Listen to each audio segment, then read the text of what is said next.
Hello दोस्तों, स्वागत है आपका स्लीपी क्लासेस में। और आज हम करेंगे daily dose of current affairs, specially in with context to Bihar public service commission. इस टाइप के क्वेश्चंस आप बहुत ज़्यादा देख सकते हैं, ठीक है। इस टाइप के क्वेश्चंस आप करंट अफेयर्स में देख सकते हैं, तो प्लीज़ इनको ढंग से कीजिएगा, ठीक है दोस्तों।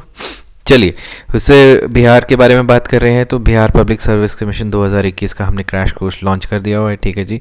और ये 2,999 अर्ली बर्ड ऑफ़र है और आप इसको बाय कर सकते हैं अभी, ठीक है। आप अवेल कर सकते हैं इस ऑफ़र को।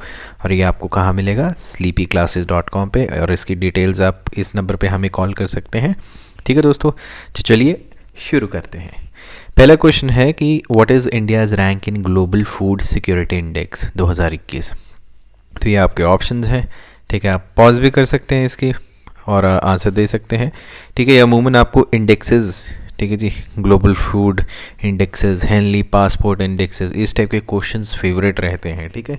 चाहे वो बिहार पब्लिक सर्विस कमीशन हो, यूपीपीएससी हो, यूपीएससी में भी आ जाते हैं, सीडीएस असिस्टेंट कमांडेंट, इन सब में आते हैं, ठीक है। तो इसका सही जवाब क्या है?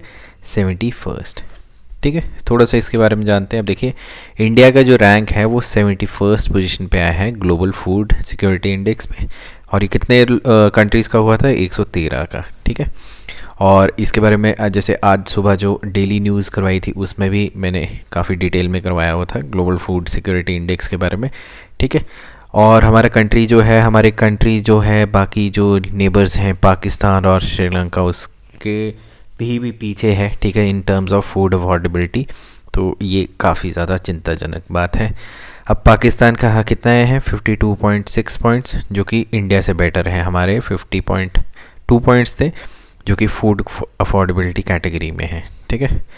और साथ में श्रीलंका का जो है हमसे भी ये बेटर है, ठीक है। क्योंकि हम जब सार्क कंट्रीज़ को देखते हैं, अपने नेबर कंट्रीज़ को देखते हैं, तो श्रीलंका का तो इससे भी ज़्यादा बेटर है, वो 62.9 है। और ये भी काफ़ी ज़्यादा मतलब देख सकते हैं कि क्या है। अच्छा, आपको जैसे आप डेली न्यूज़ जाके देख सकते हैं, आज इसको मैंने काफ़ी प्रॉपर्ली अच्छे से किया कि इकोनॉमिस्ट इम्पैक्ट और कॉटेवा एग्री साइंस का पावर्ड बाय किया गया है ये, ठीक है जी। आपके जो ग्लोबल फूड सिक्योरिटी इंडेक्स 2021 है, ठीक है। और अब टॉपर्स देखते हैं, टॉपर्स इंपॉर्टेंट हो जाते हैं। तो आयरलैंड फर्स्ट है, ऑस्ट्रेलिया सेकंड है, यूके थर्ड है, followed by Finland, Switzerland, Netherlands और कनाडा, जापान, फ्रांस, ठीक है जी। और यूएसए जो है ये टॉप 10 में आए हुए हैं, ठीक है जी। और ये जीएफएस स्कोर जो है बेसिकली 77.8 और 80 के बीच में रहा है, ठीक है। अगले क्वेश्चन पे चलते हैं कि who is the author of the book stars in my sky? Divya Datta, Robin Charles, Chetan Bhagat, none of the above. तो इसका सही जवाब क्या है? इसका सही जवाब है दिव्या दत्ता। और दोस्तों, दिव्या दत्ता हमारी जो एक्ट्रेस हैं, ठीक है जी, भाग मिल्खा भाग में आपने देखा होगा, जो हमारी मिल्खा सिंह की जो सिस्टर थी वही हैं ये, ठीक है। तो हमारी जो नेशनल अवार्ड विनिंग एक्ट्रेस हैं दिव्या दत्ता, जो कि एक ऑथर भी बन चुकी है 2017 से। उन्होंने अपनी एक मेमोir भी लिखी है, मी एंड माँ, ठीक है जी। अब उन्होंने उनकी सेकेंड बुक आ रही है, स्टार्स इन माई स्काई। और second book star in my sky में वो अपनी एक इमोशनल जर्नी बता रहे हैं अपनी, कि एक्टर बनने की किस तरीके से कैसे कैसे उनके मोमेंट्स थे लाइफ में, ठीक है। अब इसमें उन्होंने इंटरेक्शंस और एक्सपीरियंसेस बताए हुए हैं, जो कि जैसे हमारे जो अमिताभ बच्चन साहब हैं, इरफान खान है, राकेश ओम प्रकाश मेहरा जी हैं, कितने ही उनके जो डायरेक्टर्स वगैरह, उनकी पूरी डिटेल बताई हुई है, ठीक है। तो आपको पता है कि अमूमन काफ़ी ज़्यादा बुक्स के भी सवाल आ जाते हैं, तो ये भी आपको पता होना चाहिए, ठीक है। अगले क्वेश्चन पे चलते हैं। Recently Kala Namak rice was given as a prasad at which place? ये आपके अंशुमन सर ने डेली न्यूज़ में कवर करवाया हुआ था, ठीक है। इसका तो बहुत ही इजी आंसर है कुशीनगर, ठीक है जी। कुशीनगर एयरपोर्ट पे हुआ था।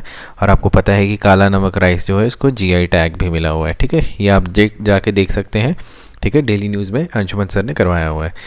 अब इसको देखते हैं। देखिए, हमारे जितने भी डिग्निटरी थे, जो कि इनॉग्रेशन सेरेमनी हो रही थी कुशीनगर इंटरनेशनल एयरपोर्ट की, कब हुई थी? अक्टूबर 20 में।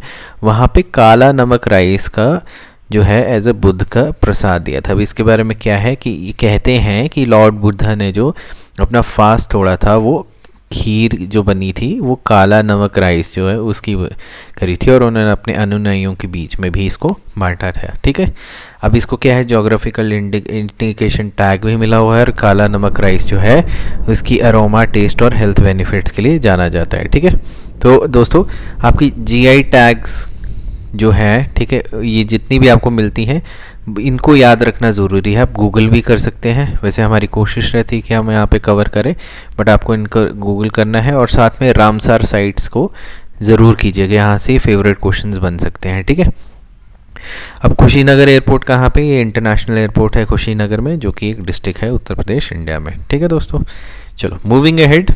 अगला क्वेश्चन है कि डीआरडीओ ने रिसेंटली क्या किया है, it conducted a successful flight test of a high speed expendable aerial target drone. अब उसका ड्रोन का नाम क्या है, अभ्यस, अभय, निर्भय, सतीक। तो इसका सही जवाब क्या है, अभ्यस। अब इसके बारे में जानते हैं कि अभ्यस क्या चीज़ है। देखिए, डीआरडीओ ने हमारा जो है indigenously developed high speed expendable aerial target HEAT जो कह सकते हैं, ठीक है जी, इसको शॉर्ट फॉर्म में वो अभ्यास को किया है, वो कौन सी, उड़ीसा कोस्ट से इसको टेस्ट किया था। अब ये जो यूएई व्हीकल है, यूएई व्हीकल क्या होता है, अनमैन्ड एरियल व्हीकल, ये जो है लॉन्चिंग कॉम्प्लेक्स 3 जो है इंटीग्रेटेड टेस्ट रेंज जो है वहाँ से इसको टेस्ट किया गया था। ठीक है जी, अब ये अभी मतलब पूरी तरीके से डेवलप नहीं हो, लेकिन जैसे ही ये फुली डेवलप हो जाएगी तो ये एक पायलटलेस एयरक्राफ्ट जो होगी, जो कि हमारा ऑलरेडी जो है लक्ष्य जो हमारी बनी हुई है ड्रोन और ब्रिटिश ड्रोन बंशी जो है उसको हम रिप्लेस करेंगे। और इसका जो ट्रायल है वो कंडक्ट किया था officials of Bangalore based aeronautical development establishment ADE। ठीक है, तो ये है, और साथ में जो एरियल व्हीकल है उसका क्या है कि उसने अचीव कर लिया है हमारी जो यूज़र की रिक्वायरमेंट है कि 5 किलोमीटर की फ्लाइंग हार्ट रेट अल्टीट्यूड होगी, मतलब जितनी ऊंचाई पे उड़ सकता है, और 0.5 मैक की स्पीड हो सकती है। ठीक है, कई बार आपसे क्वेश्चन पूछ लिया जाता है कि स्पीड का यूनिट में मैक भी डाल दिया होता है, तो आपको पता होना चाहिए कि जो आपके एयरक्राफ्ट हैं उनकी जो स्पीड है वो मैक में नापी जाती है, और इसमें 30 मिनट का इंड्योरेंस है और टर्न कैपेसिटी है अभ्यास में। ठीक है, अब ये डिज़ाइन अपने ADE ने करा हुआ है और DRDO ने मिलके किया हुआ है, और ये एक एरियल टारगेट व्हीकल की तरह यूज़ होगा, जो कि काफ़ी मिसाइल सिस्टम की तरह इवैल्यूएशन सिस्टम पे हम काम करेंगे। ठीक है, और जो परफॉर्मेंस ऑफ द टारगेट है वो मॉनिटर किया गया था टेलीमेट्री और वेरियस ट्रैकिंग सेंसर, जिसमें कि रेडार्स और इलेक्ट्रिकल ऑप्टिकल ट्रैकिंग सिस्टम भी लगाया गया था। तो इस पर काफ़ी ज़्यादा रिसर्च करी गई है। तो नाम क्या है इसका, अभ्यास। ठीक है, अभ्यास। चलिए आगे बढ़ते हैं। अब देखिए कौन से कंट्री ने थॉमस कप जीता है। अब देखिए आपके कप्स के तो आ ही जाते हैं, सुदर्शन कप आ गया है, अगर आपसे सुदर्शन कप आ गया, बाकी डिफरेंट टाइप के कप्स हैं, रणजी के ट्रॉफीज़ हैं, इस टाइप के क्वेश्चंस भी बहुत कॉमन रहते हैं। ठीक है, तो इसका सही जवाब क्या है, इसका सही जवाब है इंडोनेशिया। अच्छा, ये जो थॉमस कप है दोस्तों कौन से स्पोर्ट से, ये भी क्वेश्चन आ जाता है कि Thomas Cup is related to which of the following sports, तो ये बैडमिंटन से रिलेटेड है। ठीक है, this is related to badminton, इसके बारे में थोड़ा सा जानते हैं। ठीक है, अब देखिए इंडोनेशिया ने थॉमस कप ट्रॉफी पहली बार जीता है 2002 के बाद। ठीक है जी, और ये हमारे जो चाइना जो थी उसको 3-0 से हराया है। ठीक है, अब इंडोनेशिया जो है एक सक्सेसफुल नेशन है एक हिस्ट्री ऑफ टीम में मेंस बैडमिंटन, जिसके पास 14 टाइटल्स हैं। ठीक है, आप देख सकते हैं इंडोनेशिया हो गया, ठीक है, चाइना हो गया, डेनमार्क हो गया, नीदरलैंड हो गए, और इंडिया भी अब तो काफ़ी ज़्यादा इसमें बैडमिंटन में काफ़ी एस कर रहा है। ठीक है, अब देखिए चाइना ने जो है वो सेटल किया सिल्वर का, जो और जापान जो है वो क्या कहते हैं डेनमार्क के साथ उन्होंने ब्रॉन्ज जो है इकट्ठे किया। अच्छा, साथ में क्या है ना, ऊबर कप जो है वो चाइना ने जीता है। तो देखिए आपको यहाँ से एक और इन्फॉर्मेशन मिल गई, तो who won the Uber cup, तो China won the Uber cup, लेकिन थॉमस कप जो है वो इंडोनेशिया ने जीता है। ठीक है, तो जापान से जीता है, ये भी आपको याद रखना होगा, 3-1 से आगे निकले थे। ठीक है, अब चाइना के चेन यूफी जो है वो ही lost to Akane Yamaguchi in opening round, लेकिन फिर उसके बाद टीम ने नेक्स्ट 3 मैचेस जीत के ट्रॉफी जीत ली। ठीक है दोस्तों, तो ये थे हमारे आज के 5 इंपॉर्टेंट क्वेश्चन, और इसकी बहुत ही हाई प्रोबेबिलिटी रहती है आपसे डायरेक्टली क्वेश्चन पूछा जा सकता है, just not for BPSC, for other exams as well. ठीक है, तो मेरा नाम है Abhay. This was all about today's daily dose of current affairs. I hope आप सब सही होंगे। ठीक है, अपना ख्याल रखिए, तब तक के लिए नमस्कार, टेक केयर, बाय बाय।